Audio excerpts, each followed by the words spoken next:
정조중 세터 분석해 보도록 하겠습니다. 화요일마다 모시는 분이죠. 기업공시연구소 변영인 대표, 주식회사 플래처 김덕거 대표 두 분 모셨습니다. 안녕하십니까? 네, 반갑습니다. 네, 반갑습니다. 개장한 지 1시간 정도 지난 지금 시황센터에서 보신 것 같이 오늘도 역시 재료 있는 종목 중심으로 실적과 함께 움직이는 종목들이 포착되고 있죠. 이 가운데 오늘 주인공은 AI, 소프트웨어 쪽이 아닐까 싶고요.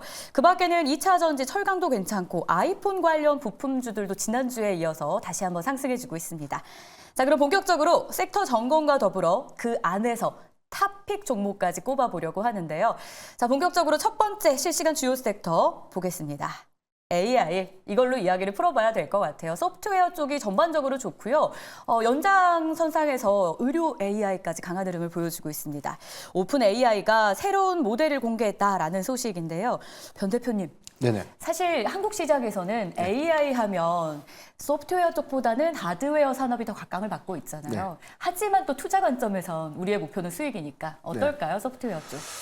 우선 우리가 CES 2024에서 가장 큰 화두가 됐었던 주제가 AI였습니다. 그래서 뭐 지난 4분기에 AI 소프트웨어 또는 플랫폼 관련 종목들의 주가 상승률이 굉장히 좀 컸었고, 사실 뭐 시세가 굉장히 좀 크게도 반영됐던 측면 이후에 사실 행사가 종료되고 나서 좀 단기적으로는 좀 조정을 좀 받았던 양상이 있었고요. 이 수급이 반도체주로 좀 옮겨졌던 그런 흐름들 좀 보여줬는데, 최근에 어떤 상승 원동력들은 좀 단기적인 어떤 일정 모멘텀이 아닌가라고 보고 있습니다.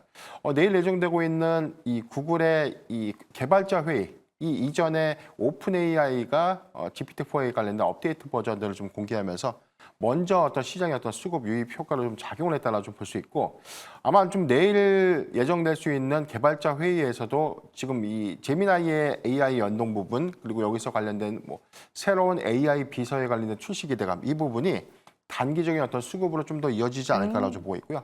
특히나 지금 마이크로소프트의 경우에는 뭐 CEO 서밋을 좀 앞두고 있기 때문에 우리나라 4개 기업들이 좀 방문을 합니다. 그래서 여기서 관련된 사업 전략이라든가 향후에 어떤 구체화된 어떤 이 AI 전략들을 우리가 좀 확인할 수 있는 어떤 계기로 작용하지 않을까라고 보고 있기 때문에 AI 테마는 오늘 관점에서는 조금 어떤 단순 기대감들이 좀 더 크게 반영되지 않나라고 좀 보고 있습니다. 네, 변영인 대표 말씀을 쭉 들어보니까 사실 AI는 테마가 이벤트성이 쭉 있으니까요. 관심을 갖고 봐야 될 상황인 것 같은데, 자, 김덕호 대표님, 이 AI가 모델 3.5가 나온 지가 벌써 한 2년이 가까이 되는데, 이렇다면 상당 부분 또 정교해지고 견고해진 것 같은데 전반적으로 좀 어떻게 보고 계세요? 혹시 지금 챗GPT 사용하고 계신가요? 저는 유료 버전을 좀 쓰고 저도 있습니다. 지금 유료 버전 쓰고 있는데 써보시면 아마 느끼실 겁니다. 3.5랑 4.0 차이는 이제 가장 먼저는 3.5는 이제 속도가 좀 느리고 대신에 이제 정확성에 집중을 하다 보니까 실제로 데이터를 이제 모집하고 크롤링을 하는데 시간이 많이 걸릴 수밖에 없죠. 이게 이제 어떻게 보면은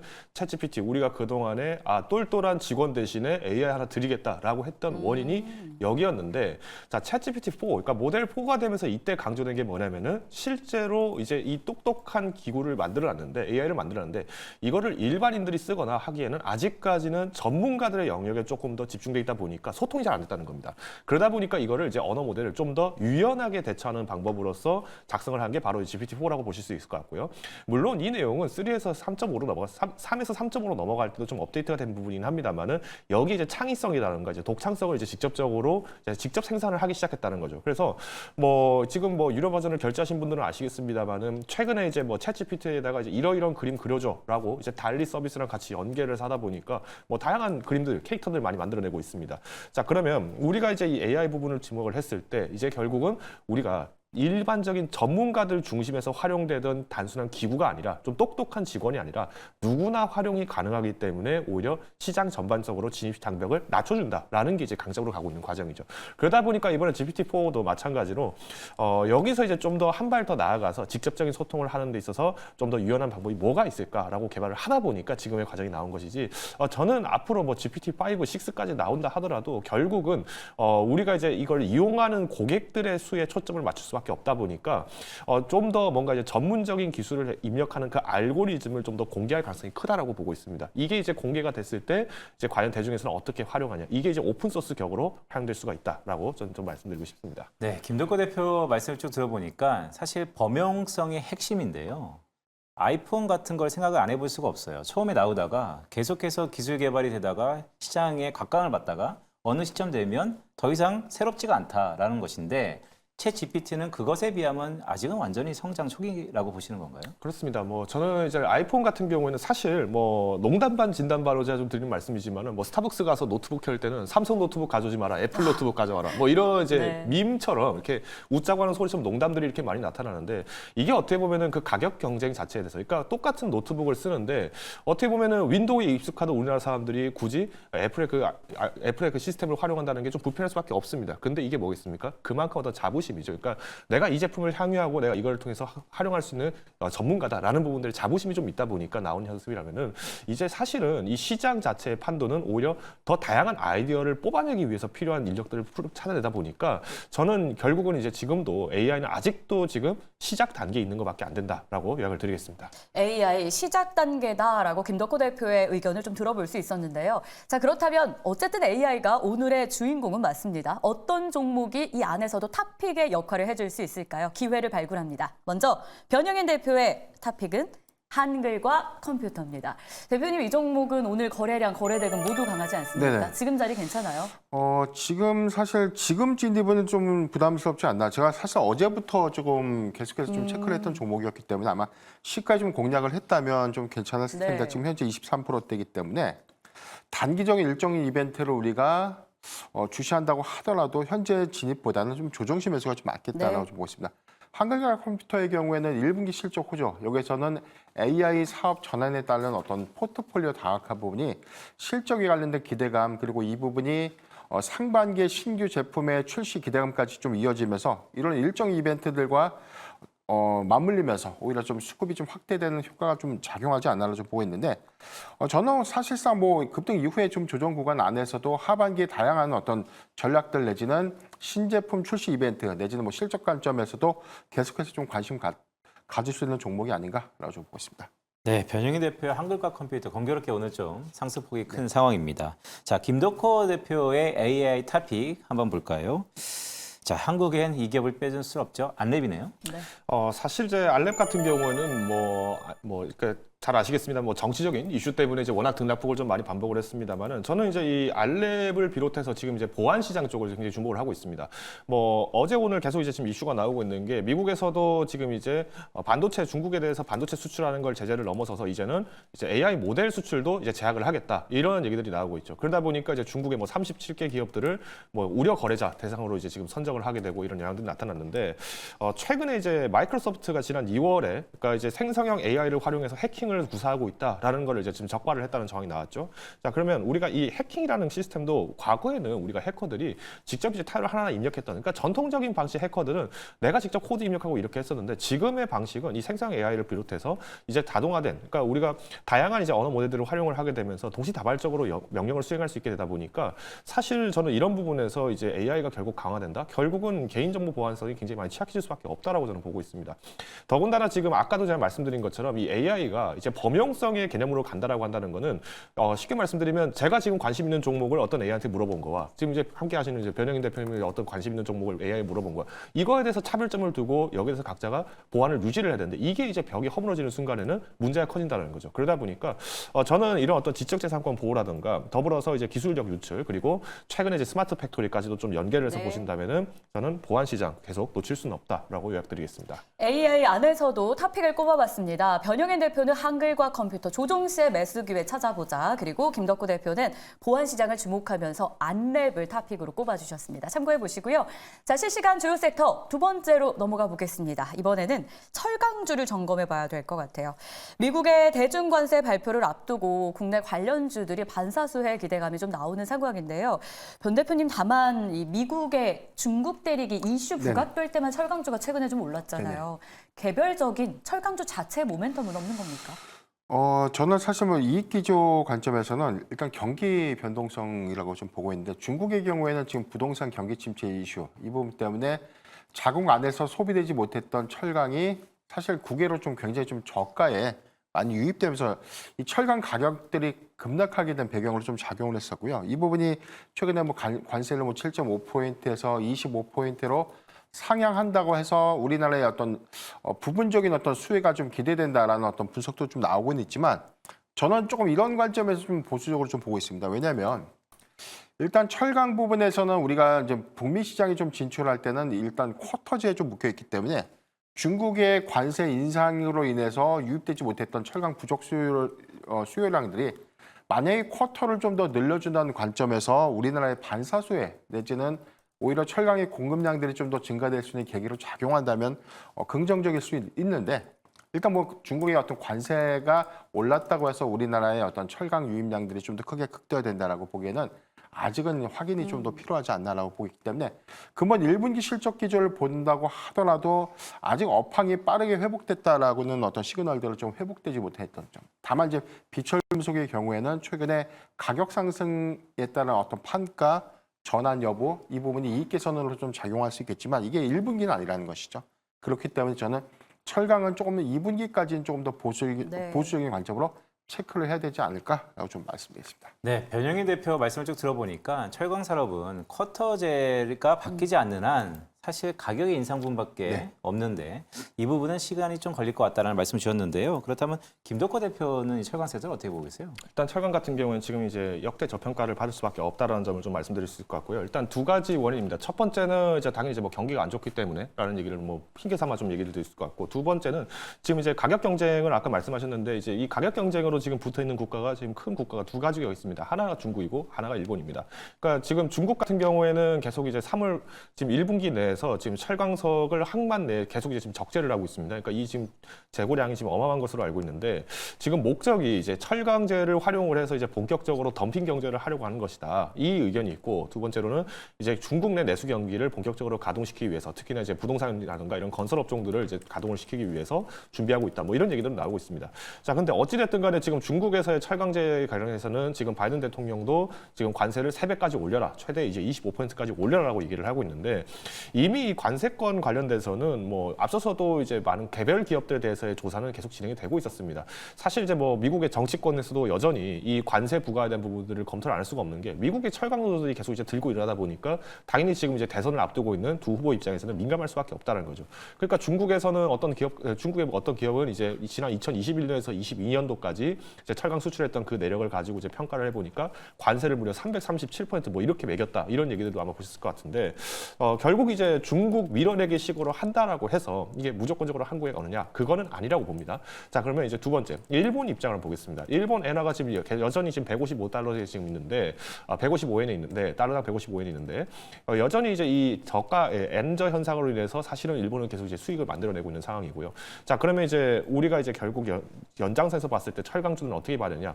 당장 상반기 내에서 퍼포먼스를 바로 뛰어넘기는 어렵다라는 거죠. 그러면 오히려 지금 이제 철강주에 그럼 투자를 할 때는 어떤 포인트를 갖고 접근해야 되냐? 일단 첫 번째, 뭐 PBR 대비했을 때는 워낙 이제 주가 많이 조정을 받은 게 있고요. 두 번째로는 이제 여기 앞으로 우리가 지금 받고 있는 철강 수주들, 그러니까 이제 조선 수주와 그리고 이제 자동차 수출, 이 부분들이 주목이 되셔야 됩니다. 그래서 저는 이제 강판제 같은 경우에는 여전히 지금 중국제 저가 강판이 많이 오고 있습니다만은 조금 더 인내심을 가져야 될 때라고 요약을 드리겠습니다. 좋습니다. 철강주에 대해서 일단 큰 그림을 그려봤는데요. 자, 그럼 세부적으로 어떤 종목을 눈여겨보고 계신지 두 분의 의견을 열어봐야겠죠. 먼저 변영인 대표의 철강주 탑픽부터 공개하겠습니다. 고려 아연을 가지고 오셨는데 70만 원까지 올라갔던 주가였어요. 70을 찍진 않았지만 뭐 네네. 60만 원 후반이었죠. 지금 네. 40만 원대로 내려온 상황인데 투자 전략 기회 좀 주시죠. 우선 저는 지금 구간도 좀 접근은 가능하다라고 좀 말씀드리고 싶은데 지난해 실적 기조, 올해 실적 기조에서는 이익률이 크게 좀 개선되지 못했을 겁니다. 다만 최근에 이 상품 시세들을 좀 우리가 봤을 때 2023년도 1월 기점 대비해서 아연 가격들이 굉장히 3월 기점 이후에 급등하고 있다는 점, 이 부분이 뭐 구리라든가 최근에 다른 어떤 비철금속만큼에 대한 상승률을 좀 기록하지는 않지만 비철금속이 아연 가격이 좀 2월 기점에서는 바닥을 찍고 계속해서 턴을 했다. 이 부분은 수익이 개선될 수 있고 재고 자산에 대한 평가 이익이 증가될 수 있다라고 좀 환산될 수 있기 때문에 1분기 실적 기조치보다는 2분기에 오히려 실적 유입 효과가 좀 크지 않을까라고 좀 판단되고 있고요. 고려 아연의 경우에는 이와 별개로도 이 배당 성향이 굉장히 전통적으로 높습니다. 그렇기 때문에 최근에 기업밸류 프로그램 도입에 관련된 이슈들이 좀 부각되면서 향후에 주주 완화 정책들이 좀 더 극대화된다면 고려 아연의 경우에는 중장기 관점의 수급이 충분히 좀 개선될 수 있는 여지는 있다라고 볼 수 있기 때문에 철강주 안에서 저는 비철금속을 좀 더 선호하는 것이 맞겠다는 관점이고요. 그래서 저는 고려 아연 지금 구간도 좀 접근은 가능하다라고 좀 말씀드리겠습니다. 고려아연 있잖아요. 네. 제 기억이 약간 제가 헛갈리는데 네. 금하고 은하고도 약간 연동이 깊은 기업 아닙니까? 맞습니다. 금, 은이 요즘에 좀 괜찮은데 거기에 대한 수혜는 없을까요? 전체적인 매출 포션을 살펴봤을 때는 뭐 금 부분이 10%, 지금 은이 한 26%, 전체는 한 매출 포션 33%가 아연 비중을 좀 갖고 있는데 일단 이 부분에 대한 공급 단가와 판가의 연결성에서의 갭은 좀 크진 않겠지만 만약에 보유하고 있는 보유 가치에 대한 재고 평가이익은 크게 좀 증가될 수 있는 요인이 있기 때문에 고려아연이 지난해 기점보다는 올해 1분기 실적 안에서 아직 1분기 보고서가 좀 나오진 않았지만 그 기조 안에서는 저는 충분히 이익 개선은 상당히 좀 많은 폭에서의 영업 외 수익이 좀 증가되지 않았을까라고 좀 보겠습니다. 좋습니다. 변영희 대표의 탑픽은 고려아연. 그렇다면 김덕구 대표는 어떤 종목을 탑픽으로 꼽고 있을까요? 바로 열어봅니다. 현대제철 가지고 오셨네요. 투자 전략 주시죠. 일단 철강 쪽이 지금 뭐 홍철 없는 홍철팀 마냥 뭐 철강제 뺀 철강 섹터들만 올라간다는 얘기가 많습니다. 그러니까 그만큼 이제 앞서서 변영희 대표께서 말씀해 주신 게 비철금속 쪽에 지금 주목을 하셨다는 건데 지금 철강 쪽이 사실 어려운 부분에서도 오히려 지금 정면 돌파를 하겠다라고 선언하는 거는 사실상 현대제철이 거의 유일하다고 좀 보실 수 있을 것 같고요. 일단 뭐 포스코홀딩스 같은 경우에도 지금 신재생 에너지 사업 부분에서의 목표를 이제 지금 좀 수중을 하고 있다 보니까 저는 이제 이 포스코홀딩스도 조금 뒤늦게 좀 조정이 좀 나오지 않을까라고 보고 있습니다. 물론 이제 이런 부분에서 현대제철은 이제 올해 이제 2조 가량을 투자를 해서 R&D 예산을 집중 투여를 해서 올해 철강 쪽에 집중하겠다 얘기가 나왔는데 이거는 지금 일본이 이제 US 스틸 인수하는 데 대해서도 오히려 지금 포지션을 키워나가는 데 반면에 현대제철도 공격적으로 하고 있다는 거는 저는 철강에서 철강 대 철강으로서 오히려 현대제철을 좀 추천드리고 싶습니다. 좋습니다. 철강주 안에서는 현대제철을 추천하고 싶다라고 주셨고요. 자, 그러면 실시간 주요 섹터 세 번째로 넘어가서 한 섹터 더 점검을 해봐야 될 것 같아요. 오늘 오르고 있는 쪽이 2차 전지, 전기차 쪽이죠. 모처럼 만에 오르는 것 같은데 다만 궁금한 건 변 대표님, 2차 전지 바닥 시그널이다라고 하기엔 아직은 물음표가 좀 공존합니다. 오늘 상승 어떻게 보셨어요? 저는 지금이 바닥 시그널이다라고 좀 계속해서 좀 강조를 좀 드렸던 부분이었는데 왜냐하면 우리가 좀 캐즘이라고 불리는 일시적인 수요도나 저는 다만 이제 전기차 시장이 일시적인 둔화보다는 조금 더 지연될 수 있는 그러니까 수요가 사실은 이 글로벌 각국의 이 보조금 정책에 관련된 이슈 그리고 금리 정책에 관련된 이슈가 가장 크게 이 산업을 위축시켰던 어떤 계기로 좀 작용했기 때문에 이 부분은 좀 중장기 관점에서 우리가 좋아진다는 방향성을 우리가 염두를 좀 해봐야 될 것 같고요. 다만 지금 바닥 확인 이후에 지속적으로 어떤 긍정적인 이슈라든가 단기 이슈 내지는 일정 모멘텀들이 좀 더 부각이 되면서 수급이 계속해서 좀 더 유입되거나 이후에 차익을 좀 반납하는 그런 흐름들 안에서 순환매 시세가 좀 더 이어지고 있다라고 좀 보고 있기 때문에 다만 좀 그렇게 접근하기보다는 저점이기 때문에 사실상 앞으로에 대한 캐파 내지는 증설 및 신규 투자에 관련된 그래서 2025년도와 2026년도에 양산 물량들, 공급 물량들에 관련된 추이들을 우리가 좀 더 계속해서 좀 주목해 본다면 저는 낙폭 구간에는 모아갈 수 있는 구간이 아닐까라고 보고 있기 때문에 오르는 구간보다는 계속해서 좀 조정폭이 좀 큰 구간은 계속해서 관심 가질 수 있는 섹터가 아닌가 좀 보고 있습니다. 2차 전지가 참 1년 전하고 지금이 격세지감이라고 해야 될까요? 완전히 방향성이 좀 다른데요.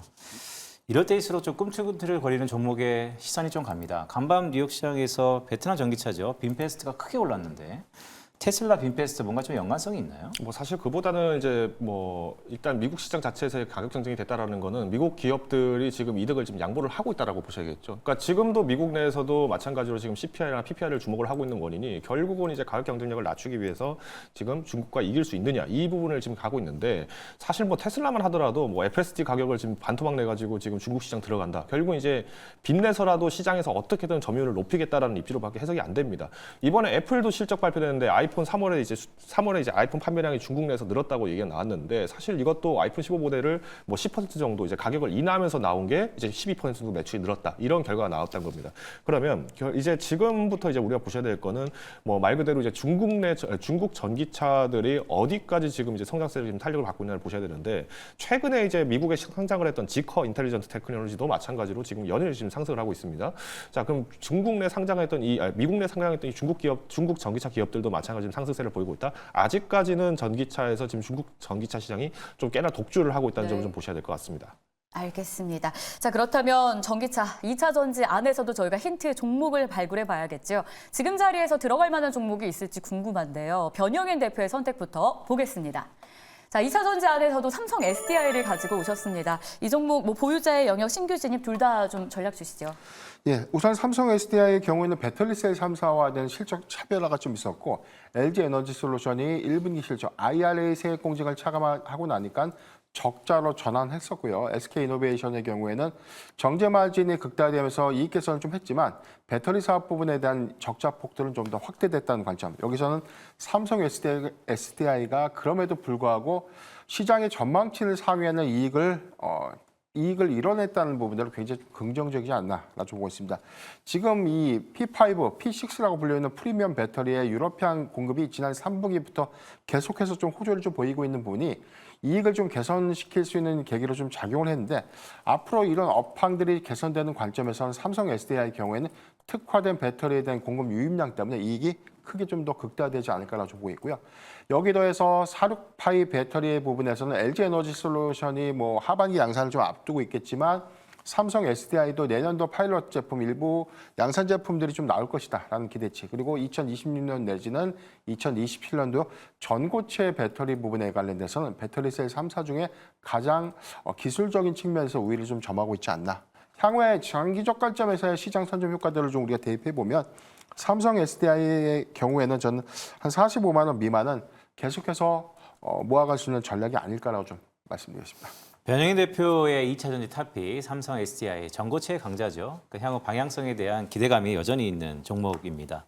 자, 김덕호 대표의 2차 전지 탑픽 제가 이거를 딱 보고 이거 오타인가 싶었었는데 뭐 종목 뺏긴가요? 네, 고려아연 추천졌어요.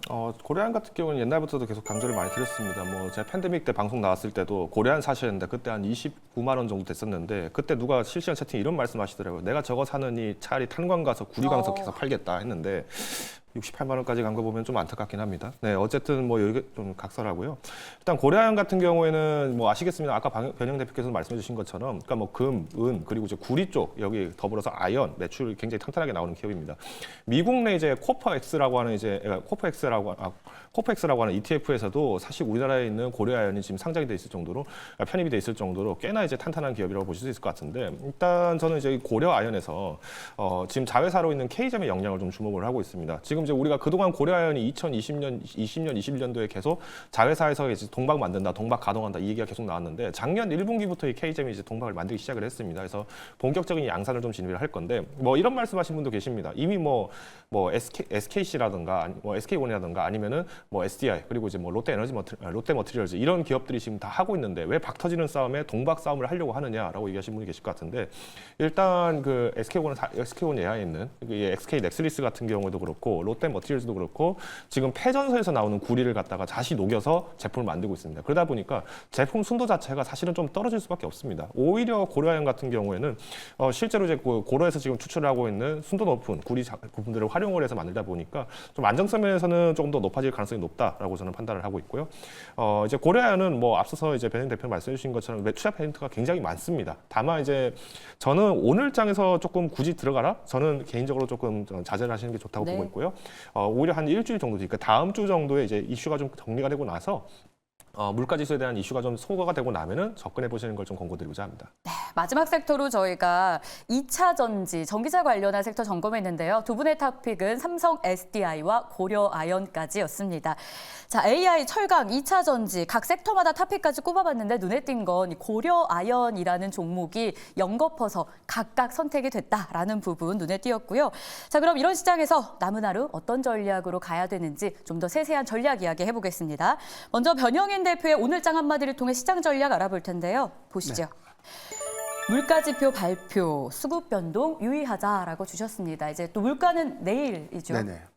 우선 우리가 12월 결산법인의 1분기 실적 마무리가 5월 15일까지인데 근본에는 이 휴일이 이제 끼어 있는 관계로 이제 16일까지 제출을 하게 됩니다. 그래서 16일까지는 보험주들의 실적 발표가 좀 예정돼 있기 때문에 아직 실적 장세는 끝나지는 않았지만 거의 이제 마무리 국면에 있다라고 좀 보여집니다. 다만 시장의 이 실적 장세 이후에 대한 이 수급이 과연 어디로 좀 이동할 것인가라는 관점, 최근에 어떤 주도주의 어떤 이 수급 정책 그리고 지금 가장 증시의 단기 변곡점이다라고 좀 보여주고 있는 PPI와 CPI 물가지표 이 부분에 관련돼서는 저는 하반기에 금리 정책에 관련된 방향성들이 좀 정해지는 어떤 중요한 단서로 좀 작용을 하겠지만 수급적인 관점에서는 이번 주에 굉장히 어떤 이 경계 심리가 좀 더 크게 좀 부각될 수 있고 따라서 뭐 물가 지표가 발표됨에 따른 어떤 조정 여파 내지는 오히려 리스크 완화 관점에서 수급이 좀 더 개선될 수 있는 측면 양쪽의 어떤 측면들이 좀 달라지겠지만 만약에 이로 인해서 조정폭들이 좀 더 크게 극대화된다면 저는 대형주의 경우에는 매수의 기회로 좀 활용하자. 중소형주보다는 대형주 매수가 좀 더 유효하지 않을까라고 좀 전략을 말씀드리겠습니다. 자, 그럼 종목은 어떤 걸로 저희가 더 집중 공략을 해봐야 될까요? 오늘 변형인 대표의 선택은 이렇게 세 종목이었죠. 한글과 컴퓨터, 고려아연, 삼성 SDI. 어떤 종목이 탑 중에 탑으로 선택됐을지 보시죠. 변형인 대표의 선택은 삼성 SDI입니다. 가격 전략까지 주신다면요. 네, 일단 뭐 44만 5천 원 미만 구간에서는 분할 매수가 좀 가능하다라고 좀 말씀드리겠고요. 다만 상승보다는 앞으로는 우리가 삼성 SDI를 접근을 할 때 좀 조정폭이 뭐 2, 3% 이상 정도 하락하는 구간에서는 계속해서 분할 매수가 좀 유효하다는 점 참고하시면 좋을 것 같고 저는 목표가 54만 원 그리고 손절가는 37만 원을 제시해 드리겠습니다. 좋습니다. 변형인 대표의 오늘 탑 중의 탑 종목은 삼성 SDI였습니다. 가격 다시 한번 보시죠. 매수가는 44만 5천 원 미만에서 잡자라는 조언을 네네. 네, 앞전에 저한테 주셨었고요. 목표가 54만 원, 손절 라인 39만 원 저희 함께 기억해 보도록 하겠습니다. 네, 그럼 이어서 김덕구 대표님의 오늘장 한마디도 열어봐야 될 것 같은데요.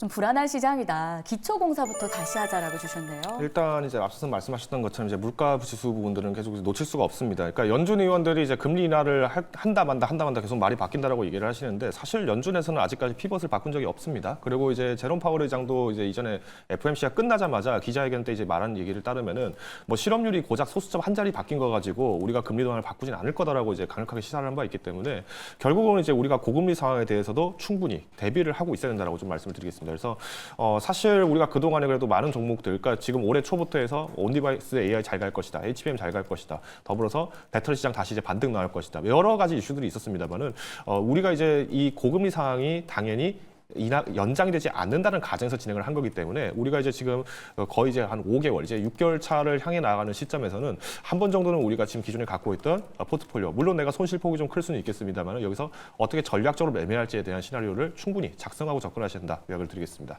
네, 전략적인 매매가 중요하다는 말씀을 주셨는데 그럼 김덕거 대표가 오늘 골랐던 탑픽 종목 중에 탑 오브 탑픽은 어떤 종목일까요?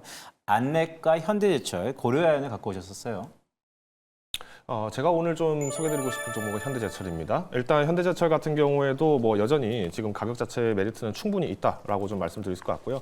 앞서 말씀드렸던 것처럼 지금 철강주들이 사실은 전반적으로 소외를 좀 많이 받고 있습니다. 여기에 이제 만약 PPI 물가나 CPI 물가가 조금 소폭 조정이 된다라고 했을 때는 우리가 반등세, 탄력세는 좀 더 강한 자신감을 갈 수 있다라고 이야기를 드리면서 일단 1차 목표가는 좀 기술적인 의미에서 35,000원 선까지 한번 노려보시자라고 이야기를 드리겠습니다. 네, 이렇게 해서 두 분의 탑 중에 탑 종목까지 확인을 했습니다. 한 분은 2차 전지 안에서, 한 분은 철강주 안에서 종목이 선택됐는데요. 여러분도 참고해 보시길 바라겠습니다.